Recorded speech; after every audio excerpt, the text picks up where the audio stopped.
The state of Massachusetts recently passed a pioneering new climate bill into law, and which I'm sure Jack was part of, and it became one of the few states to take a real leadership role on climate. Jack, please could you tell us a bit more about why the Commonwealth of Massachusetts decided to take this action on this issue and how it and other local governments can lead where national governments are failing? Over to you, Jack. First, thank you so much, Jessica, for that introduction. I wish I could have you introduce me all the time. That was perfect. I also just want to thank everyone for this invitation today. A special thank you to Seb Dance and John Howarth from Politics Without Borders and the hardworking team at the Labor Foreign Policy Group.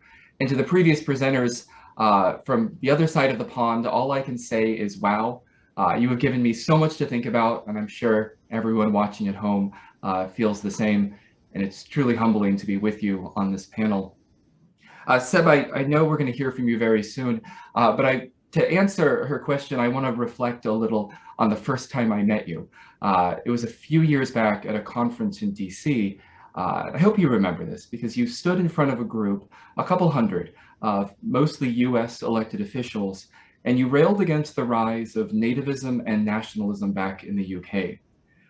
It was in your remarks that you noted efforts of some to destroy generational progress towards European cooperation and internationalism. And if I remember correctly, you were a little surprised that you received a standing ovation from many of your colleagues across the pond. What many of us here in the States didn't fully realize when we heard your remarks that day would be that in the years ahead, President Trump would harness destructive nationalism and racism to lead the United States down a road of ignorance and arrogance as core tenets of US foreign policy. It seemed overnight, America First became an oversimplified, ignorant battle cry that is still shared, unfortunately, by many in the States. Seb, your warning all those years ago about what you were witnessing in the UK and in Europe should have stood out to us, should have been a warning to all of us. And today it is chiefly on my mind. There is so much greater optimism here in the States, and I know around the world, about new foreign policy under President Biden. But the pain of the last 4 years will not be healed overnight. And I think I join all of you in not wanting to forget it, but to learn and grow forward together. When the world most needed to be united and confront global climate change, nuclear proliferation, and a deadly pandemic, President Trump withdrew the United States from the Paris Climate Agreement, UNESCO, the Iran nuclear deal, even the UN Human Rights Council. And while we're in the middle of a pandemic, the US president began the process to remove us from the World Health Organization. I can tell you it was embarrassing. It was hurtful to see our president alienate our allies abroad and abandon steadfast efforts towards global cooperation. But as we've heard today, efforts to maintain and strengthen such international cooperation fell to local and state leaders. And that was the same here in the United States as well. As this pandemic spread across the world, it was local leaders like myself who took that opportunity to deepen our relationships with colleagues and friends abroad. As our White House was making scientifically inaccurate and at times racist and dangerous statements on this virus, local leaders here studied the diverse responses around the world. And it was that knowledge that directly affected our local public health advocacy. It was local electeds, local politicians who knew that our shared values called us to serve and work locally, but with a humility to know that we live in an interconnected world, and that the experiences of people that we've never met halfway around the planet directly affect us. But more than that, as local elected leaders, reminding and working with our constituents that the suffering and success of those halfway around the planet is directly connected to our own suffering and success right here in our local communities. As we've heard from other presenters this morning already, the Trump administration dramatically decreased our country's refugee quota to a record low and instilled great fear into local immigrant families. But when this happened, it was local and regional leaders who advocated for policies to protect our immigrant neighbors.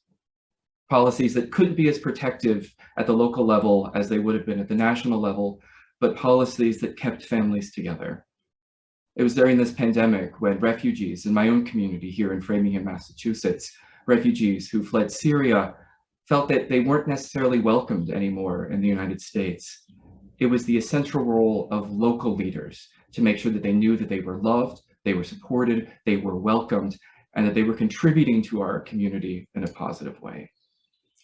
When anti-Asian racism, anti-Chinese racism in particular, began to be more widely accepted by some of our country's leaders, again, it was local leaders who worked to be better allies and partners in anti-racism work. We locally, in the face of great pushback, reminded our communities and our larger state of Massachusetts of our deep and fruitful relationships with countries like China that date back decades, and that everything from our local tourism to our local universities to our local public transportation system, everything is directly connected with our state's intentional and cooperative relationships with our trading partners, including China. But in closing, though, I want to reflect on something we've heard from many of the other speakers, and it was the role of local activism coupled with global solidarity as it relates to fighting climate change. It was embarrassing to see and experience our former president remove us from the Paris Climate Agreements.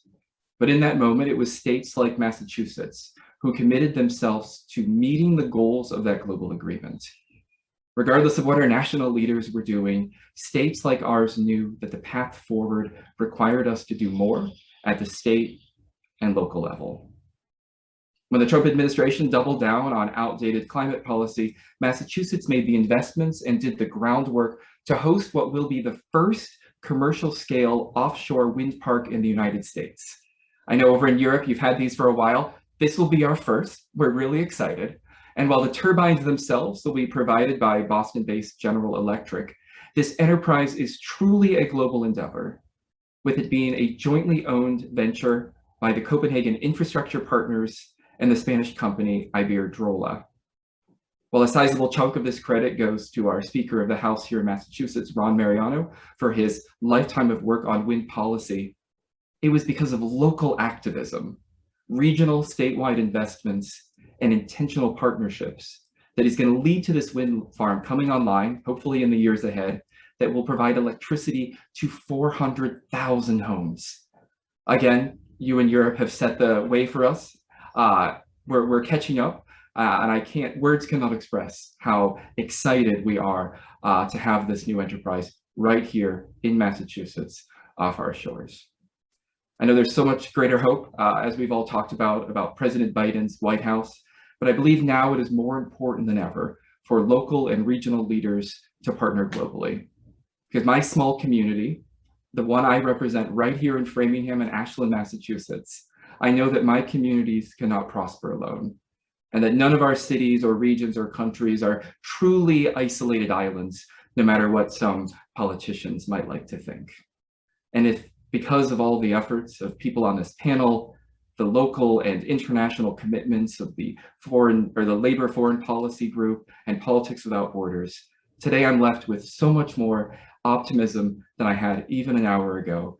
And I just want to say, from your partners across the pond in local and regional government, we are here to partner with you in this important, life-saving, vital work. Thank you.